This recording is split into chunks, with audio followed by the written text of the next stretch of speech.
Happy holidays, everyone. We here at Peasant Garage figured we'd do something a little bit different, a little bit special for the holidays. So we're going to talk about the our automotive background, as it were, because especially, and this is something I didn't mention the first time we recorded this, and I didn't turn the camera on, that I'd like to mention now, is that you may have noticed that we talk about how all cars are garbage, right? This Hyundai is garbage, this Volkswagen is garbage, this Chrysler is garbage, but everything is garbage. So you'll see where we're coming from with the vehicles that we mentioned. So we've each picked 3 cars that we've driven or owned that we kind of appreciate or that are memorable. Long term. Yeah, long term. 2 cars that we'd like to own long term or drive long term, and then 1 kind of dreamy, pie in the sky, win the lottery car. Yeah. So this is the 12 cars of Christmas. I will start with perhaps an unusual pick, a 1997 Nissan Sentra. This was my mom's car. That is unusual. Yeah, quite unusual. But what I appreciated about it, even though it wasn't particularly pretty or fast or cool or practical, but it was fun to toss around. It didn't weigh anything. It didn't matter that it had, I think, 155s, and those tires were plenty because it was a fairly light vehicle. It was its terribleness that made it great. It was great at being terrible. No. It was like a Japanese Lada. But it was fun to toss around, and I don't remember what its repair history was. Or I wasn't at home at the time. I was out of the house, so I wasn't around for when it might have needed any repair. Might have been a nightmare in that respect. I don't think it did. Yeah, I don't think it did. I think it was a fairly decent car for a little while for my mom, and I got to drive it whenever I was back home, and it was fun. So that's my first pick for cars that I've driven before that I kind of appreciate. So my experience with cars is completely eclectic. Compared to most people. So if I go back to one of my first cars, daily drivers, was a 1981 Fiat X19. So I loved my Fiat X19 because it was a very tossable car. You could rev the crap out of it. The engine was very, very reliable. The electronics weren't reliable, but the engine was very, very reliable. And they had transmission problems if you drove them to the end. I mean, if you the synchros were soft, so like brass type alloy, and so you'd eat synchros eventually. Eventually, you'd be like grinding second gear or third gear, and those the ones you would shift to really hard when you were revving at high RPM. Shifter bushing arrangement, that car was horrendous as well. But I loved driving it. It was a very, very controlled car. You could drive really, really fast around corners, mid-engine, rear engine configuration. And some of its history was interesting as well. Mark mentioned it in the first video. Was the history of the car being made for 50 mile per hour head-on collision and 70 mile per hour rollover. Those standards were supposed to come into effect in the United States in the early mid-70s, and it turned out none of the North American automotive manufacturers could make a vehicle, well, for a reasonable amount of money probably, with those standards. Bertone in the late 60s, early 70s, when they were making the dies for the car, decided to make the car meet that standard. So it was one of the very few vehicles in North America that was actually very safe car, and that made it inherently rigid. So they added quite a few hundred pounds to the vehicle. I don't remember what the exact number was. So it was a little bit underpowered because it had more weight, but incredibly safe car. Had 3 layers of steel through the targa bar. I've seen that car in a very hard front end collision as well, and the entire box, the front of the car, would crush all the way to your feet, and the passengers would be protected. It was very good. Had a front and rear trunk. The rear trunk was right over the rear exhaust, so if you put your beer back there, you had warm beer, and if you put it in the front, you had and you had your roof off, you had poorly accessible beer. But in both cases, you could deal with it. It was a car that you could deal with. It was very good on fuel and not overly unsuccessful in terms of reliability. If it was minus 25, well, you just didn't drive your car. That's basically what it came, because it didn't start at minus 25. It doesn't matter. I've had 3. they didn't start at minus 25. Like, you just didn't do that with a Fiat. You know, that day you just called your boss and said you weren't going to work. That's all. So it's a lot like the new ones. Yeah. Now Yeah, that's the heritage.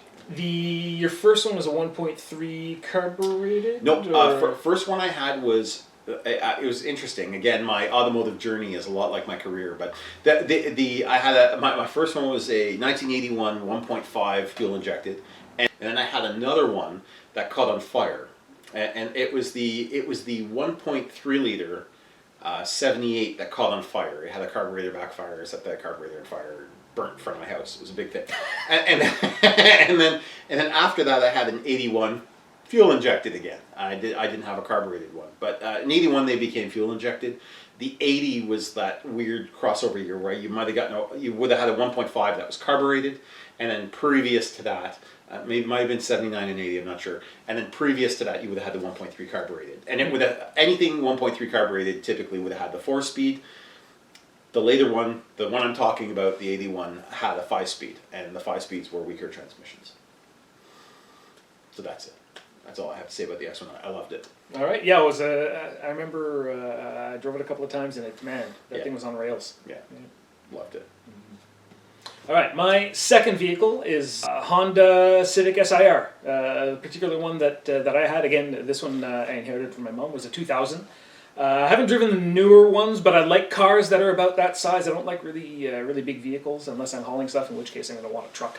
But as far as cars go, I like the size of that one. I like the handling of it, and it's the first front-wheel drive vehicle that I felt drove as well as a rear-wheel drive car. Because I've always been a rear-wheel drive fan, or four-wheel drive, but this thing, even though it was front drive, you could put the power down, it could handle. It's not an outlandishly exotic vehicle. It was perfectly usable. You could put stuff in the back and carry 4 people, and yeah, it was just a fun little vehicle to have around and step on it every now and again, especially with that little that B16 revving up to 7,000. It can really scream when you want to step on it, but usable in the city otherwise. And neat piece of history on that car as well. In the early 2000s, that particular Honda Civic SIR with I believe it was the 16A or 16B engine. I don't remember which one, but it was the B16 for sure. Had the highest horsepower per liter, even over Ferraris of the same year. So it was a very powerful outputting engine for its time. I drove that car as well, and I have very little bad to say about it, other than I find the comfort in Honda Civics terrible. That's the only thing. I only like comfort, but very, very good handling car, and very precise. Very little bad to say about the handling of that car, which was its focus. So I'm not going to harp on creature comforts. Oh, exactly. Well, there's a reason it features so prominently in lists of that are compiled by Japanese car fans, right? Yeah. I don't remember precisely if it appeared in the Fast and Furious movies, but I'm sure there were more than a couple in there. Oh, it might be. Yeah. Yeah. But yeah, fun little vehicle. It also wins the award for most highest stolen vehicle in 2000. This for is quite true. a while. Probably still the highest stolen vehicle today. Yeah, true. So yeah, very popular. If I was to move on to the next one for me and cars that I've owned, 1987 Mercedes-Benz 300E. Yes, it's not cool, but I loved my 300E. It was a tank to drive. Had electric memory adjustable seats, which were wonderful because I had a collision in that car and everything was adjusted right, so I didn't screw up my neck or anything like that, like I've had in other collisions. Long story short, I've been stopped for all my collisions, but I was in much better shape in that one because of the safety of that vehicle. The other thing that was wonderful about it is you couldn't hear it. You could barely hear that car running when it was running, and it had some James Bond features. And what I mean by those is, if the headrests were in the back window, you could press the button in the dashboard, and the headrests would come down so that you could see at the back. They didn't come up, but they went down because everything was pneumatic. Silly. Pneumatic door locks as well, which is silly, but they worked. And then they had. That particular car had a second gear start, so it had a 4-speed transmission, and under regular driving conditions, because it had so much torque, it would go ahead and it would start in second gear.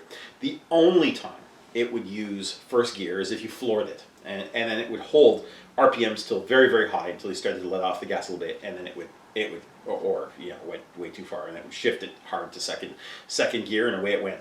Also had adjustable shifting for you could actually adjust the shift points on the transmission to make them smoother or harsher. Oh, wow. Had a little valve that you could adjust for that.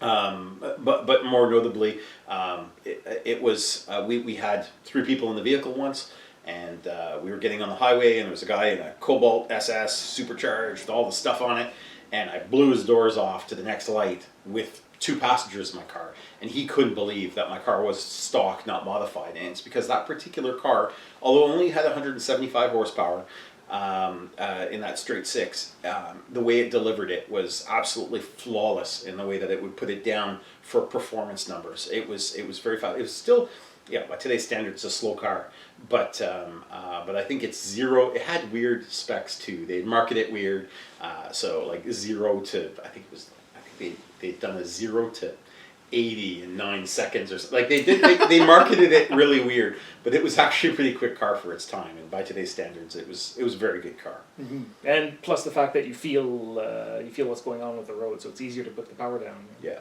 It's a car like I said, it's a car you could live the rest of your life with. It was powerful. It had space. It was safe. It had a beautiful sunroof in it. That was the other thing. When you open the sunroof in a Mercedes, notably in a 300e as well, you don't even hear noise when you open it. You just press the button and you hear whoosh, as it opens, and you're like, wow, how do they do that? They do it by putting the motor in the trunk and putting a big cable up to the top. Which, by the way, when it breaks, you're not going to be happy about it, okay? Like, it's going to be a thing, but it opens like a Mercedes-Benz. Everything seems effortless when you drive a car like that, and it is until it's a lot of effort to fix it. All right, so on to my my last of the 3 cars I've driven and or had would be the one I learned to drive on, the BMW E30. Yep. Specifically the 1987 325e.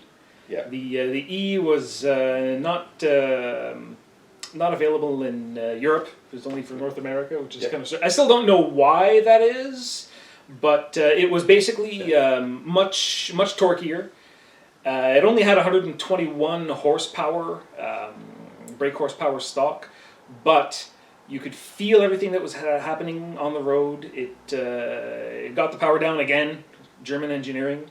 It was torquey, but it could get up to speed, right? The one that I learned to drive on was a 5-speed, so you had gears for days, right? It would pull in any gear at any speed almost. Nose heavy, because it was a front engine rear drive. But if you got used to it, it was fairly predictable, and you felt what was happening on the road. And I remember the thing I wanted to say that I didn't say in the first time we recorded this video, is that, and it was when you mentioned the fact that everything's kind of facing the driver, like a cockpit, is that's when BMW's motto was the ultimate driving machine. Right? Yeah. In the early 2000s, I think they changed it to the ultimate driving experience, which is kind of corporate speak bullshit. So I prefer the ultimate driving machine. And this was an ultimate driving machine. Like the center console was canted towards the driver. Everything was facing the driver. The passengers were an afterthought. Right? They were lucky to be in the car with you. Yeah. So of course, learning to drive, being in the driver's seat of that thing was a lot of fun. And Yeah, it was a great car. Mm-hmm. So, my BMW story now? Yep. So on to mine. It's a 1982 BMW E21, which was the 320i, which is a weird BMW because it wasn't really made for a lot of years, and it was positioned directly between the 2002 and the E30, which Mark had. And I mean, it'd be more comparable to a 318 in the E30 and more comparable to the 2002, but it was kind of right in the middle of those two. And it was kind of odd because it had a stereo down in the console that was located backwards. It was just strange the way they stuck the radio. It was just like, oh shit, it needs a radio. And it had manual sunroof. Mine, I had actually found some Recaro interior out of a sport model and put it in. And the terrible thing about that, my particular one, is that was automatic. Never got around to changing it. everything in the pedal box and doing all the other stuff. I never got around to doing it, but mainly because I was probably poor around that time. But but still am. but long story short, it was a great car to drive, and it was very predictable for handling. I had very little problems or complaints with that car. In fact, it's one of the cars out of the 47 cars that I've owned that that I actually regret selling. It's right up there with the Mercedes-Benz. The Mercedes-Benz Volvo 240, which isn't a part of the deal. There's some cars I regret selling, guys.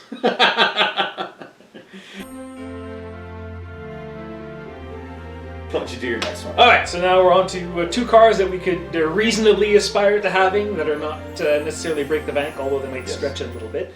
Mine is a Volkswagen Beetle, right? Everybody knows the Beetle. Everybody loves the Beetle, right? Herbie the Love Bug. I'd be happy with a Beetle or Super Beetle. I'm not too picky, especially because you can't really be picky unless you have tens of thousands of dollars. Yeah. But I'd definitely pick up one of those things. I like the engineering philosophy behind it, right? It's dirt simple, it's light, it does what it does, it doesn't have anything extraneous, nice and simple, and cute, right? Cute little vehicle. Yeah. So yeah, that would be my pick. All right. One of my picks. Okay. Mine are less. Mine are more normal. but I went with the Toyota Solara. That's something I want to see myself driving in the next little bit. A little bit of a touring car, V6, cheap to buy, cheap to maintain, and might get a convertible one. Who knows, right? So you can buy one with the soft top, or you can buy one with the hard top, and they're very predictable. That's a reasonable car, and I think I do well with one of those. Not being made anymore. A little bit of Lexus technology in the Solara. The Solara was the kind of super high-end Toyota. So, I mean, I like the super high-end Toyota because it's basically a Lexus, but for Toyota money, and nobody knows what the hell a Solara is. So that's why I like Solaras. All right.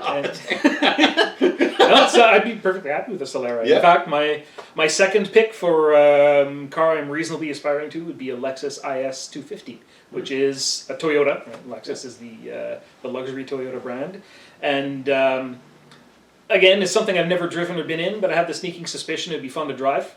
It has that Toyota reputation for reliability and repairability, and decent looking vehicle without being flashy, right? I don't need wings and spoilers and neons and stuff to enjoy my life, right? I want the nice stuff to happen behind the wheel, which it would with a vehicle like that. Yeah, the IS-250 wasn't an unreliable car. I think it was a pretty good car overall. But I don't have a lot to say about it. They were, it's kind of uneventful when you talk about Toyotas. This conversation almost goes into a little bit of blow. So with that being said, my next pick is a Toyota Avalon.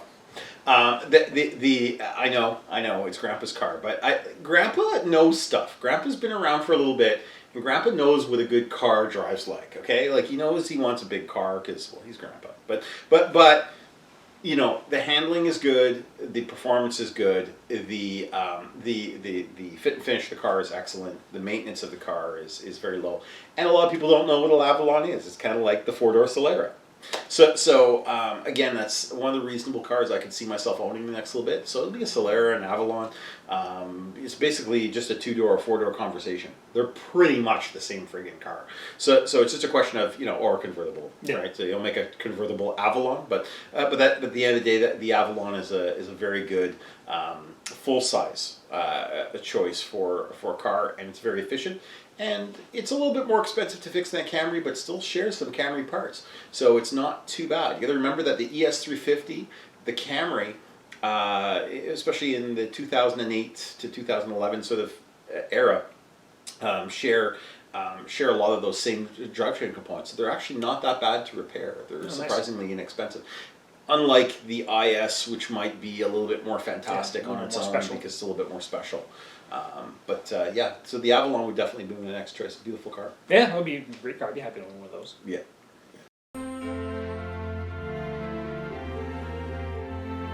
All right, and now we're on to pie in the sky, win the lottery, dream car-ish.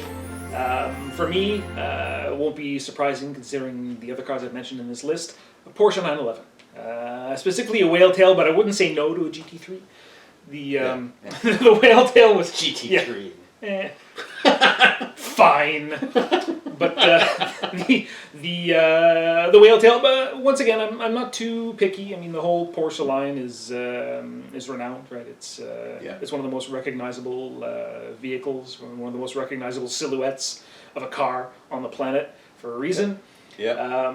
Again, the design philosophy behind it, the German engineering, the kind of uncompromising nature of it as a sports car that's meant to be driven in cities or on roads, not just a track car, but definitely a sports car, right? Not a sporty car, not a car that can move sometimes.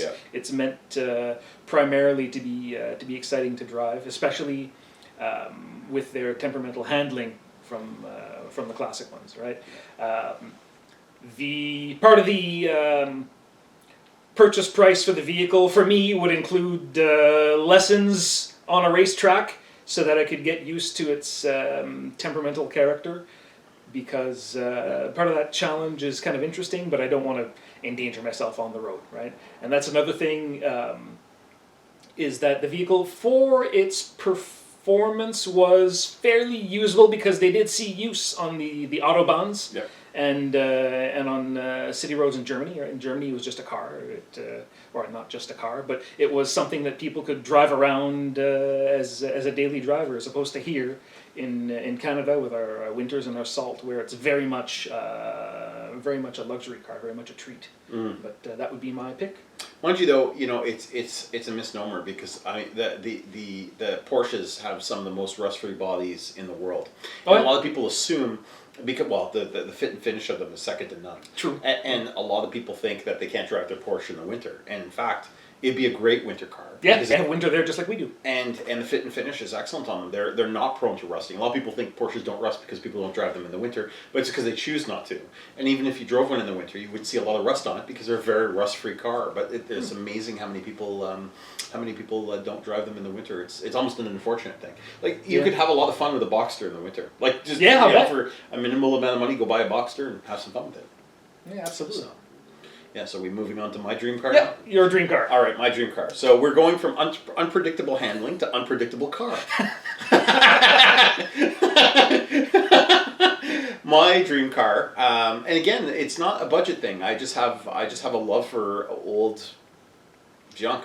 So it's not junk, actually. 1968 Alfa Romeo GTV is my dream car. It's my dream car because I've always liked it. I've always liked the style of the car. I've always felt that the Alfa Romeo's done a beautiful job on the coach work of the cars. I've always liked the way the engine sounds. I always like the fit. All the things that are like touch and feel on an Alfa Romeo are wonderful. The things you can't touch and feel on an Alfa Romeo, well, sometimes they don't work. But it's okay because you get to touch and feel them. So you're always going to have your hands in an Alfa Romeo. It's the way it is. But they're a wonderful handling car. I love the style of the '68. I love the dash layout. I love that the shifter is up in the almost middle console, and it's very quick to the steering wheel and back to the shifter again. I like the pedal box. There's very little in that car to not like from a early race car perspective. It's not a rocket ship, but it's a wonderful car to drive, and it certainly makes a statement, in anybody's driveway. It's definitely a car that you would endlessly get compliments on, and not something you see every day. Yeah, well, the Italians sure know how to make a pretty car. So. Yes. All right, so I guess that does it for the 12 cars of Christmas. Let us know in the comments if you agree or disagree, if you have any car suggestions for us, or if we're wrong somehow. Yeah. That's all for now. So happy holidays from Peasant Garage. Yes, happy holidays, Peasant Garage. Like, share, subscribe. We could definitely use any help you guys give us in terms of comments. I'm always all ears. Let us know what you think.